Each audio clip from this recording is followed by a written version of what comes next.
How to find your backup codes on Instagram. After you open your Instagram app like this now, tap on your profile at the bottom right side. After you open your profile now, tap on this menu at the top right side. After you come to this menu, tap on this account center. After you open this account center, now scroll to down and tap on this password and security.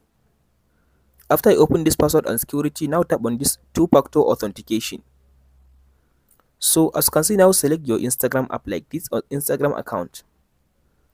So before you see your backup code or before you get your backup codes on Instagram, you must turn on your two-factor authentication. As you can see now, here it says two-factor authentication is turned on.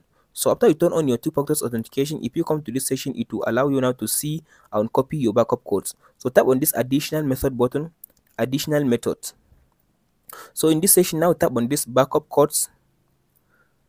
So as you can see now, here is now my Instagram backup codes.